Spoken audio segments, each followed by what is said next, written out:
right, thank you for staying with Daybreak. Let's have that conversation with young people, legislators, as well as young youth activists here in studio with me. There are quite a number of them. All of them are already here with us. Let me start from the upper deck and introduce them. Richard Keno, that's a lawyer. Thank you so much for making time.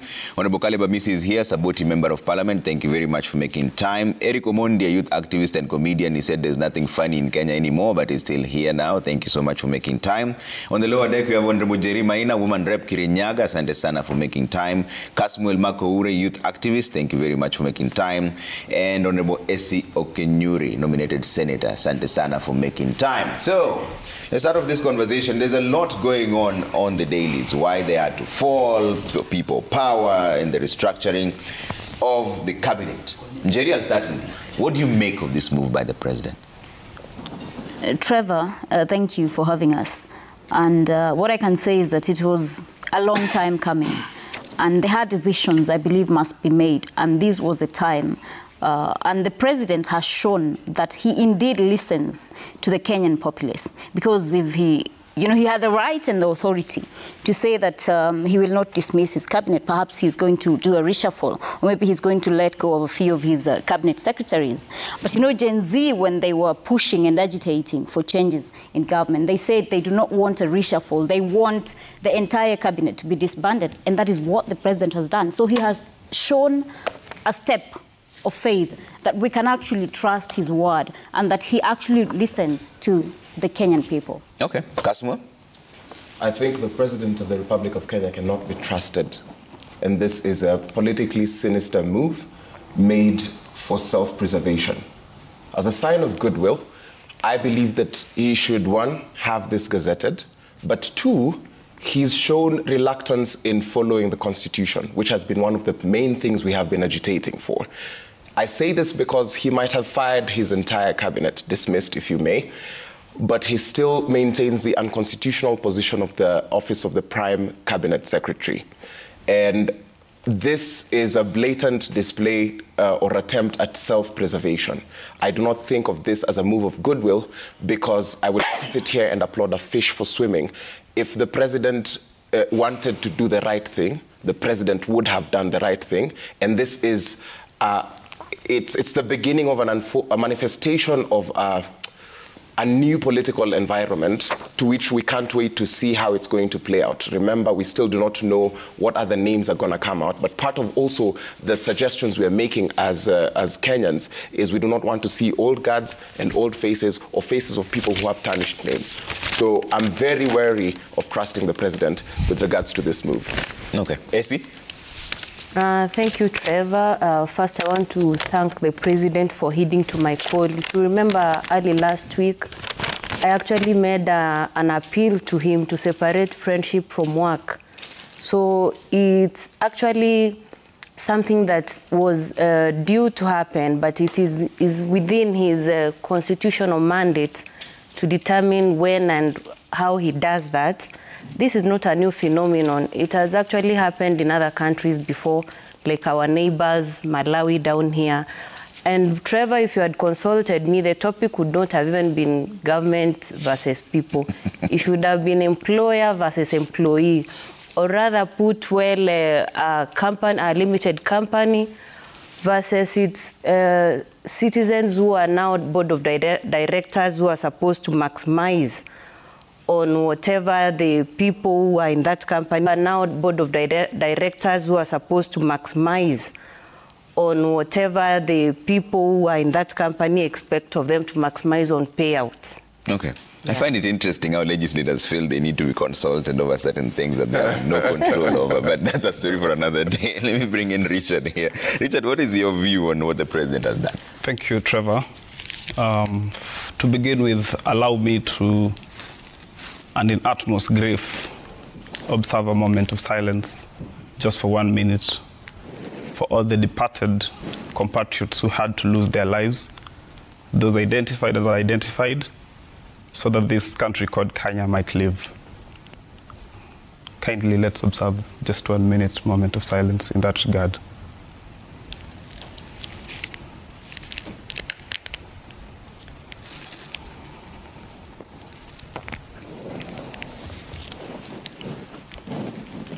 Thank you.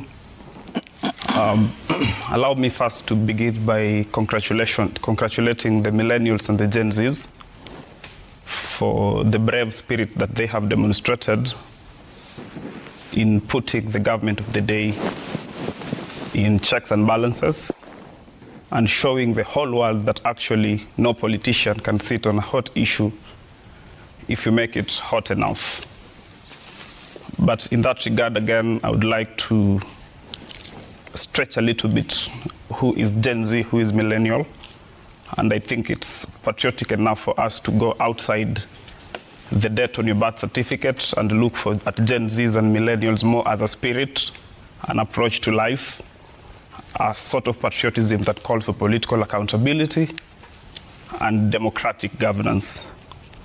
Today, I want to be the devil's advocate, and that would have been an easy assignment, except that I do not know who the devil is. And in that regard, probably I'll ask my fellow panelists here to, for a bit of time, associate with my dilemma and maybe point me towards who the devil is. And from there, we can have a balanced conversation. Okay. So the topic today is people versus government. If you go to what we call the Montevideo Convention of 1933, this is where the state is formed or defined, having 4 elements: a government, the people, sovereignty, and territory. It would have been an easy topic if the government and the people were not the government of Kenya. Mm-hmm. But now this is the government of Kenya. Assuming you're a parent in your home, and 2 of your children are fighting, it's very easy to determine who of them is right. Mm-hmm. So this is where I just wanted to hear your view on what the president has done. Yeah. Good move, wrong move, neutral. Are you okay with it? What he has done definitely is doing what he should have done way, way back. Okay. Yeah. Let me hear what Caleb has to say. Caleb, was this the right move? Yeah, thank you very much. And good morning, Trevor. And good morning, my fellow panelists, and good morning to Kenyans. For a long time, Trevor, I've been grappling with the issue of we, the people, from the preamble of our constitution. Mm-hmm. That why do we say that we, the people, have the sovereign power and we only delegate it? And this we, the people, have been complaining for the longest time. So I've always been wondering, where is this power of the we, the people? Mm-hmm. Why do we say the power belongs to the people? And later on, the same people have the power. They are always complaining of all the rogue regimes that we've ever had. So I think this is the moment that now you've seen we, the power, and that power. Because what the president is doing is basically responding to the we, the people. He has not made any genius move. There is nothing to celebrate about the president sacking cabinet. In any case, it's not the first one in history. Kibaki did it for various reasons.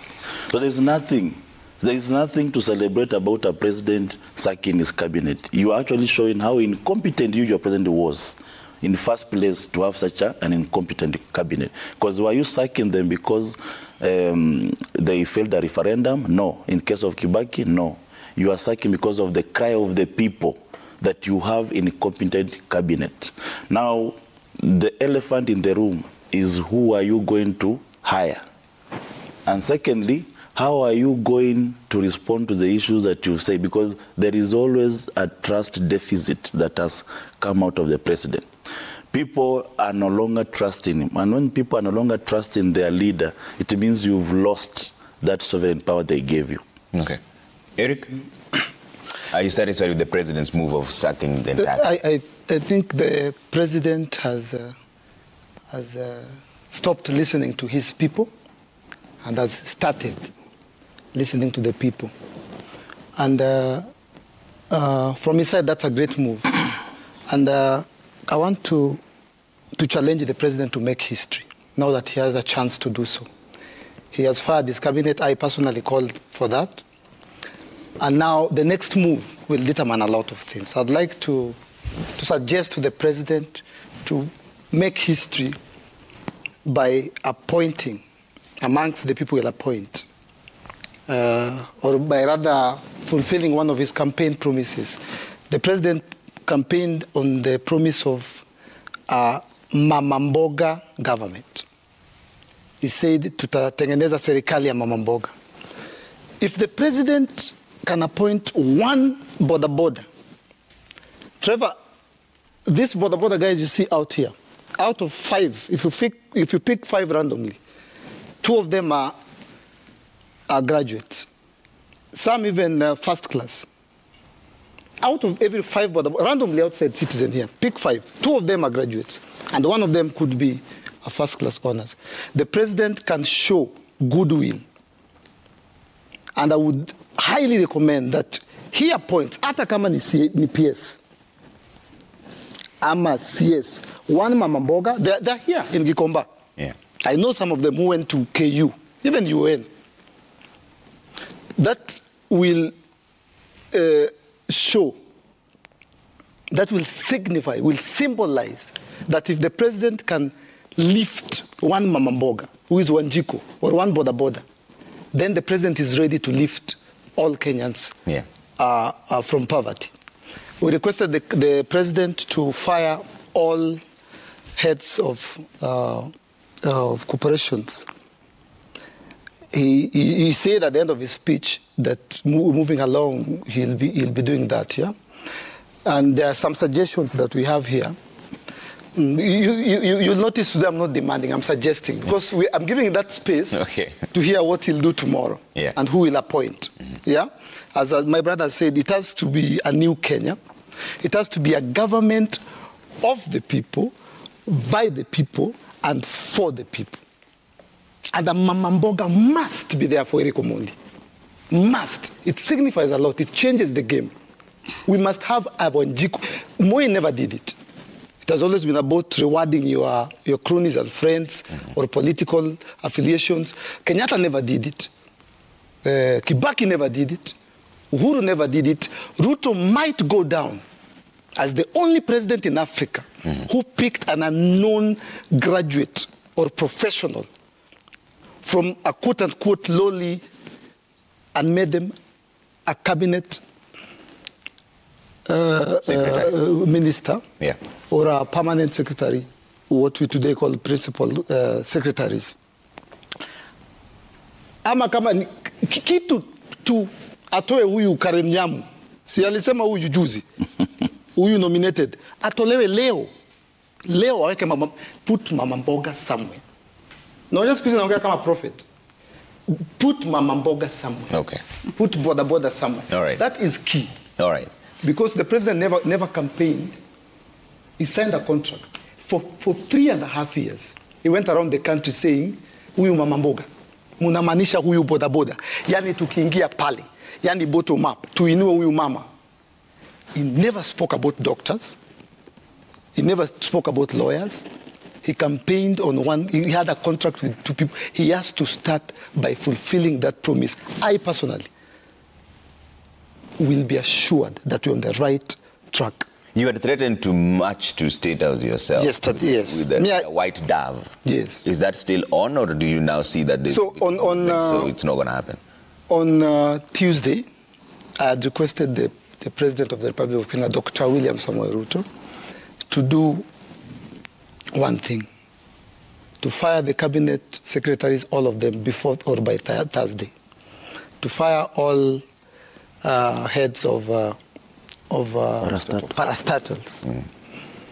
I had my dove, still here, I had my gown, I had 100 mama mbogas, I had 100 bodas. We went to Gikomba and bought white clothes. I had 100 youths.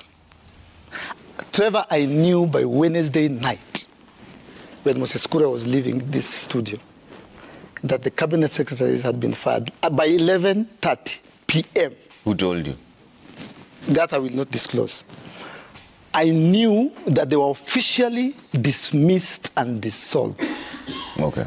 So the next move that the president should do, Trevor, and I will repeat it, there must be a mama mboga. Okay. On that. All right. somewhere. That's where we're actually going to right now, on the next moves now and the way forward. But let's take a quick break. When we come back, we'll talk about what next now for the president. The cabinet has been dissolved. Are the Gen Zs happy? Are they not? What do they suggest going forward? The dialogue begins on Monday all the way to Saturday. What should be the agenda? And all that. Keep your views coming at Trevor Mbija at Citizen TV Kenya. Use the hashtag Citizen Daybreak. See you in just a bit.